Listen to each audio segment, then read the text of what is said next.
Okay, I wanted to make the video where I started reading out of that book. Um,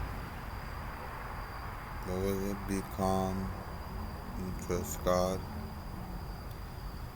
But there's something that's really been striking a nerve the whole day today.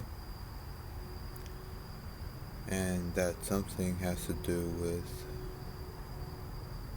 you could say it's rather silly and foolish because at the end of the day, you know what they say, if you have one or even two good friends, that's all you need.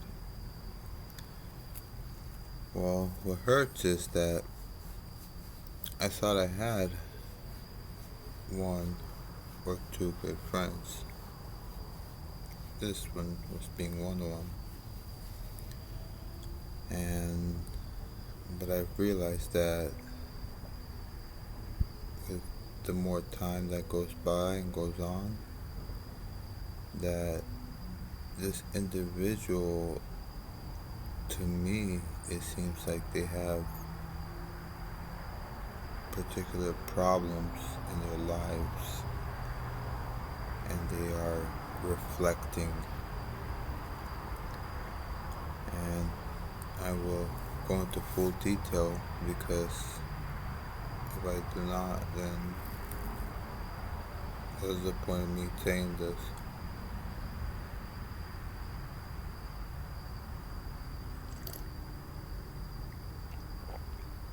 Let's start with the fact that I've known this young man ever since I was late teen, early 20s, and I worked a lot. I started working from when I was 15 and worked a couple jobs. When I was 17, I landed what would become a kind of career. I lasted there for about 15 years.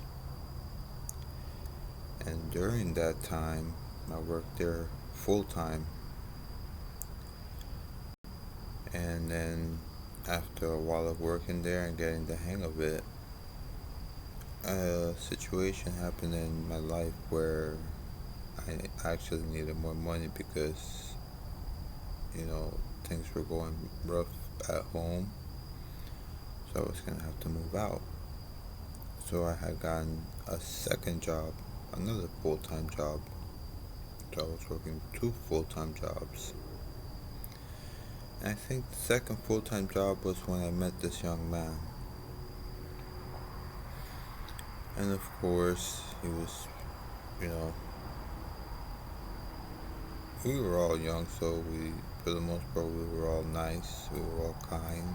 Life hadn't gotten the best of us yet, you know. And with the type of work that I was doing, it was something that was beneficial to him. And only problem was that it was an informal job, and some people,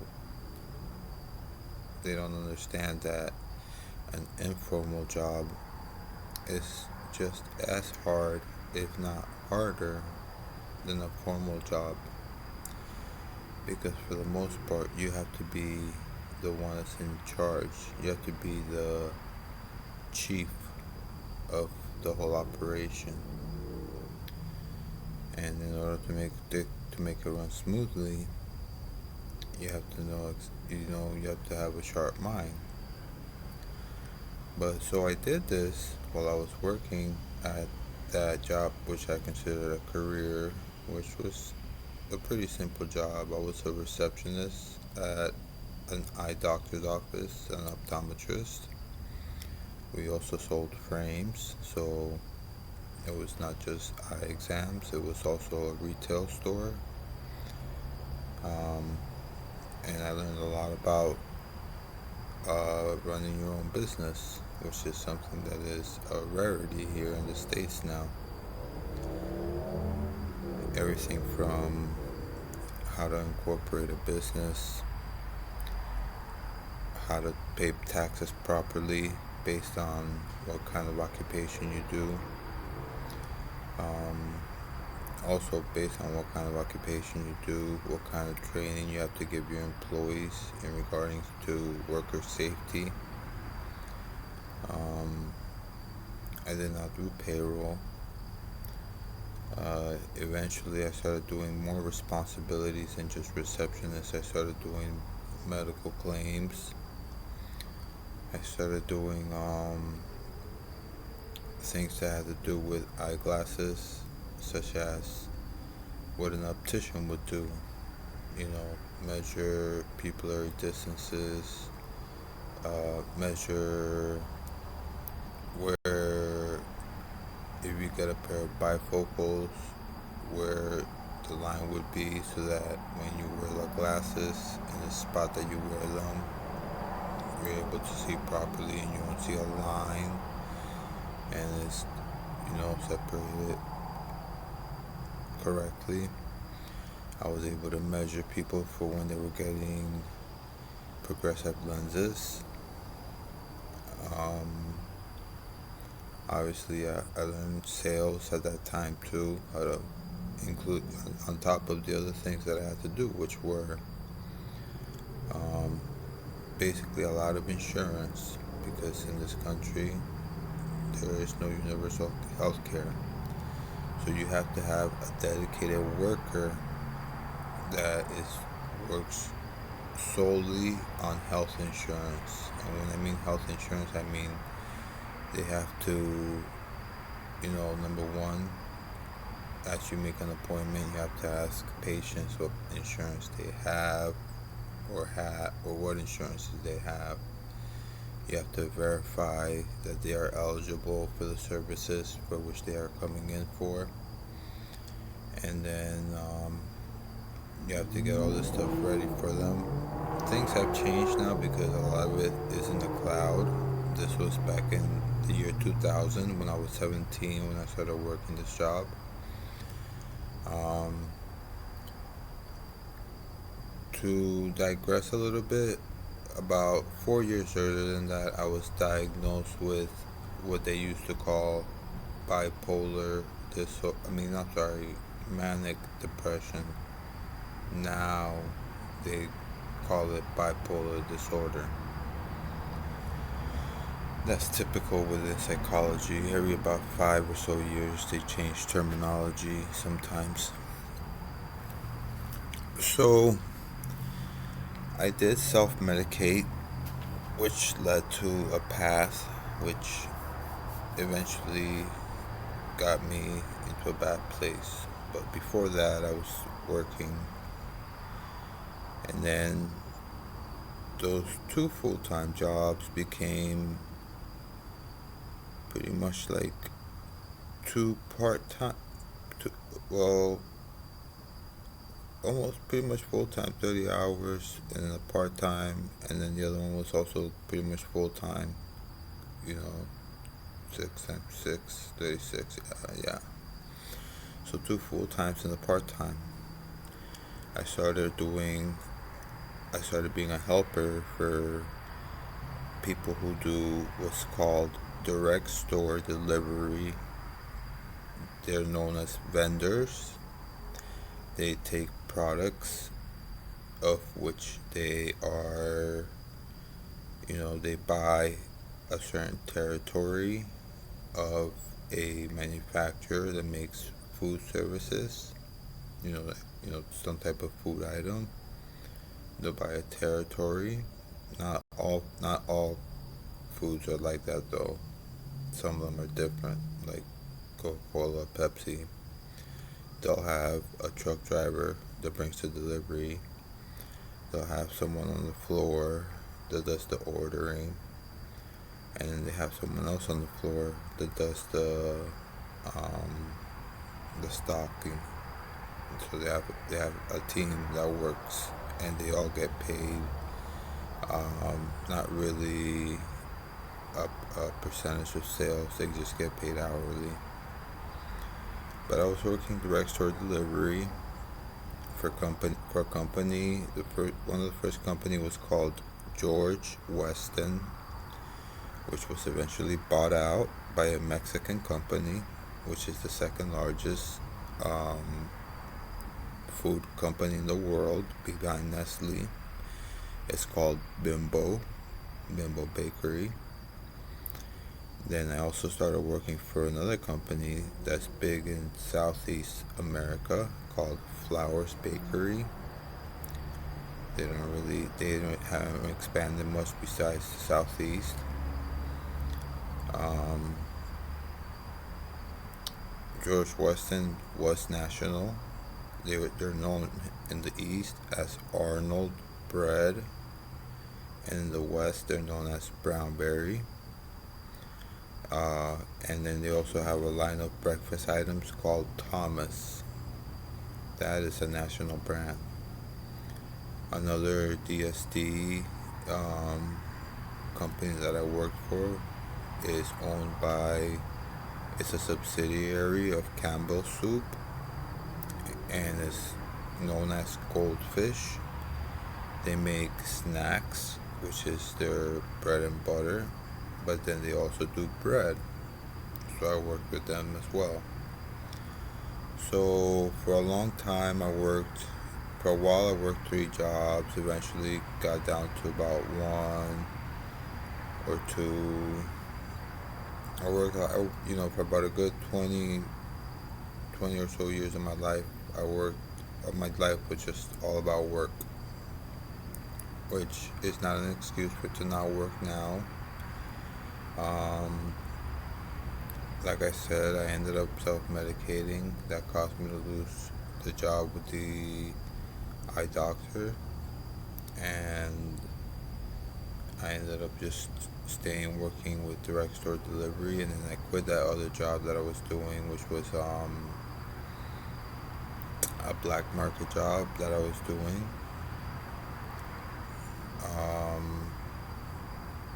I quit because something happened in my life around in the early 2000s where I visited a country that was, I'm not going to say third world, but it's different, and pretty much the United States is becoming more and more like it every day because we are seeing a segregation of wealth, and that was very common over there. But the people that had just enough to live, their hearts were filled with joy whenever they saw me, because that's my home country. They were ecstatic. They would all invite me to dinner. They were happy to see me. It was like a celebration. And I said to myself, how can these people who have so little, they don't have cars to get by, they use public transportation, which is great, by the way. It's not like over here.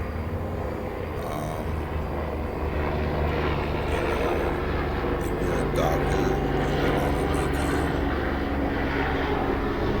hundreds of, depending, if you're an anesthesiologist, maybe $500 $1 million a year. I don't know how much they make. You're not, you're making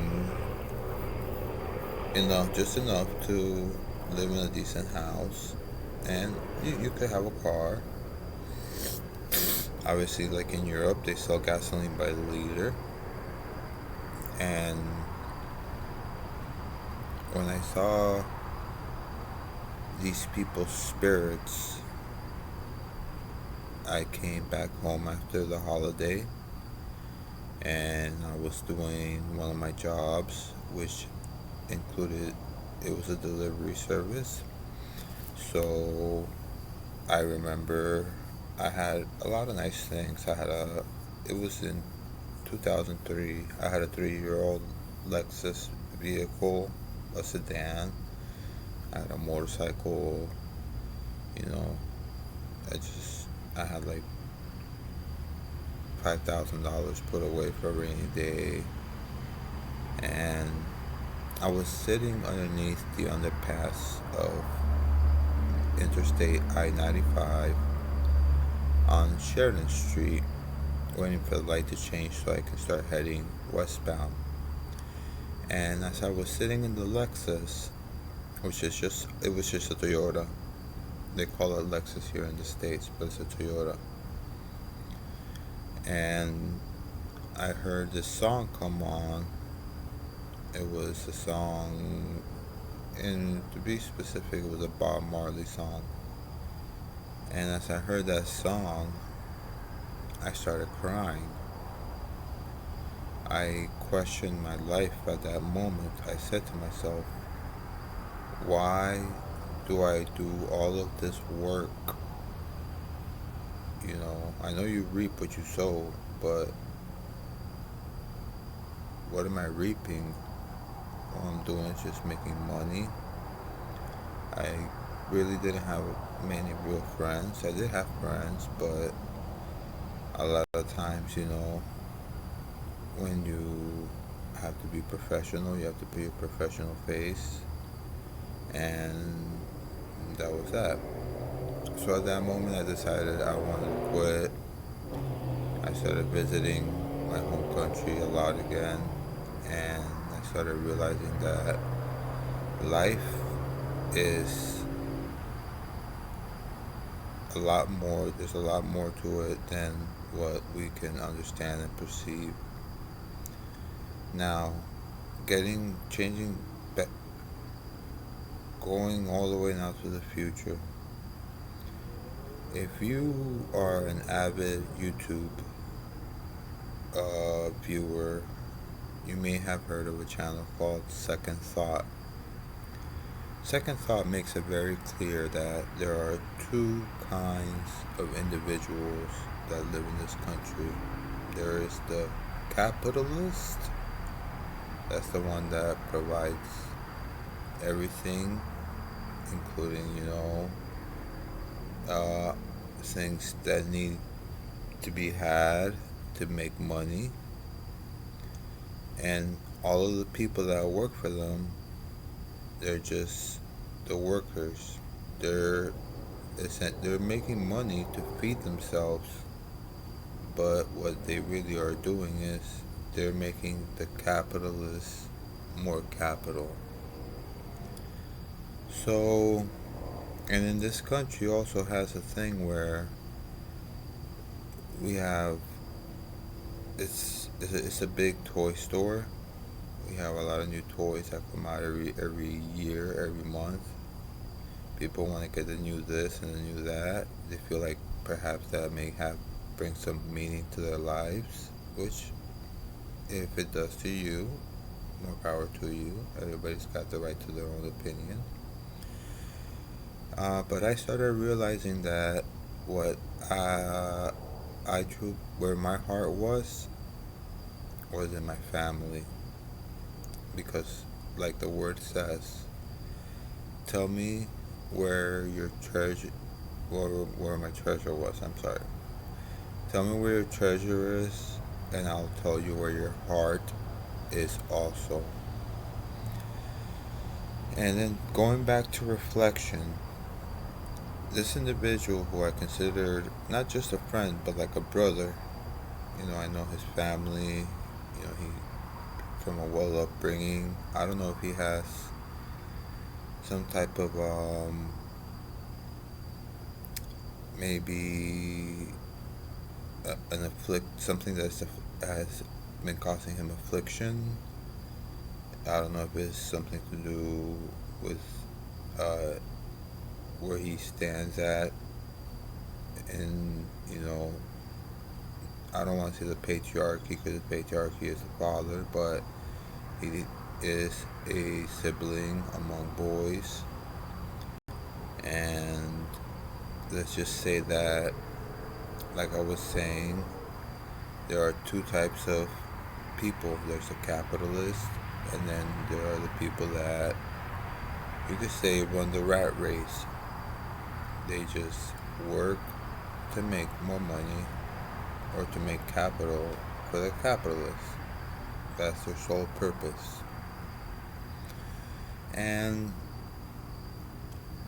this person I've been friends with for a while. We've stayed friends. We actually worked together for a while. And lately we've been staying friends because, sometimes we talk about this or that, we get together once in a while. But I've noticed a real change in attitude with him recently. At first, I started noticing that he was blatantly lying, and the way I know is because he was talking about a subject matter of which I am very familiar, and I know how it works. Because even though we have law, especially like in the States, in Florida, you have Florida statute, and then you have federal law. There are different laws. Those laws will dictate how certain, you know, formal businesses run. But besides the law, we also recently had an epidemic which caused a, it made it so that the people that were trying to fight this epidemic, they were creating their own policies, and based on those policies, which are not laws, they are not something that you get in trouble if you do not follow. It changed the way our healthcare system worked. So this person very recently told me he was having a problem. So I gave him a suggestion because when I do something, I make sure first I read a lot about it to learn the most that I can. That way I am knowledgeable about the subject, the matter at hand. You know, of course, sometimes it's better just to stay quiet, but if you do pick up a thing or two, you will know when you're speaking with the person whom you're speaking about with, whether they're BSing or not. So today, for instance, I have noticed for a while he was lying. Just little things. And the reason being is because I think that he has either one or two things. One, a superiority complex because he has a job right now and I don't. Or two, he has an inferiority complex because he does not like his job. It pretty much takes up, the saying they say, you know, live to work, don't work to live, or something like that. He's doing the one that's not you're not supposed to be doing. He's allowing his job to define him as an individual, and it's hurt I believe, his relationships. Today he told me he was going through a divorce, and immediately my heart went out to him. I said, I will pray for you and I will visualize, because for me, prayer, you give, it's God's will. Whenever you need something, you pray with a thankful heart. But at the same time, I also like to use visualization because I believe that the mind does have power. We do have the ability to achieve things if we put our minds to it and make things happen. Before I got to the part where I was able to visualize, a good outcome, first he was saying that the divorce was finalized and he's not going to see his daughter, which I thought was weird. Even when there was about a couple years that my girl and I separated, I tried to see my daughter as much as I could. I would ride a BMX bicycle. It was a 14-mile round trip, so you would say it was about 22 kilometers, give or take, round trip. I would do it as much as I could until one day I was sitting outside. I was consuming some tobacco. I do consume tobacco. And the mom came out and just started yelling. No particular reason. And I learned the best thing to do is just keep your mouth shut. But mom is a little special. When I kept my mouth shut, she retaliated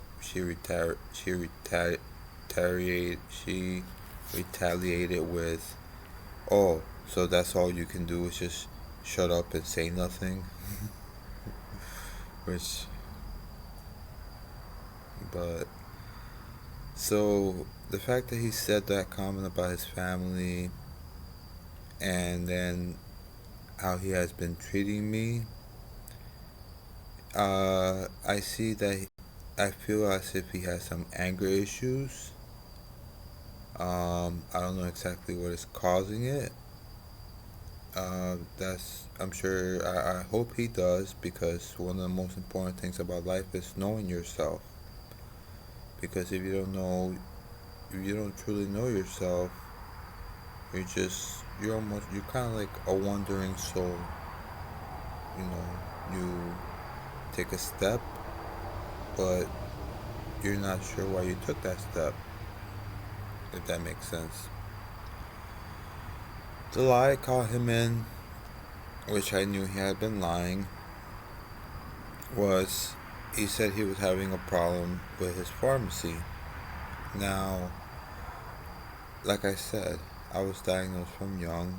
I suffer from OUD, from the bipolar, which is now called, and PTSD, OCD, ADHD. So he said he was having a problem. I believe filling a prescription. So I said to him, "Well, since you and I both go to the same pharmacy, do the following. It helps, it works. The pharmacists, they prefer it because it's less work for them." And he replied to me with, "Oh, I can't. Not with the type of medication that I take." And I said, "Oh, that's interesting." Well, it so happens that whenever I run into a problem, I usually like to speak to whoever's in charge. Because the people that are just sitting there answering calls and answering your questions, they don't get paid enough to have to deal with the more complex issues. And I like to talk about complex issues because, life is a learning experience. You learn something new every day. And so I know this gentleman who is the director of the territory in which we live for all of the pharmacies, and we both go to the same one. I spoke with the director, and the director said that no, that is not true. He should not be having a problem. Please give him my information, and I will help him. So like I said, I knew he was lying before, but this was a moment where it was, red-handed. Um, I don't know if the reason why he was lying was because perhaps he thought he would hurt my feelings, but that would not have happened. That would not have been a thing. I am a man now, and I have been saying for some time that my only friends are mom, dad, and my sisters. But I still like to consider the fact that I had a couple of friends. And after what happened today, it really made me sad. It was just something that I don't think there's any going back. There's no going back from it, because the thing is that a person needs to work on themselves. They need to love themselves. They need to be comfortable within their own skin. They need to be a friend to themselves before they can be a friend to somebody else. And this particular person that I am talking about, son, you are not right. You are not your own friend. What you are doing is harm to yourself. And I don't know what other decisions you choose to do. I'm not going to make things public in here because, some things are meant to be private. And is it your job? Are you unhappy with it? Is that why you always say, I'm home? I spoke with my doctor the other day, who is a medical doctor. My friend, I believe he went to school for computer arts, which is maybe a 2-year course, an associate's degree, or, the other one, I forget what it's called. But no, my doctor, she went to medical school. She had to do an internship, the whole shebang. And I told her my responsibilities at the house, because I do not live here. I am here on a temporary basis until I find a job. Now, I do not own a car. The last car I had, I sold it so that my better half would have money to go to a doctor, because the doctor that she had to go to didn't take insurance, and she had none at the time. So I thought it more important for her to be for her health than for a piece of metal, which is essentially a weapon. It devalues as soon as you take it off the lot. And also, maintenance costs is just a lot. So,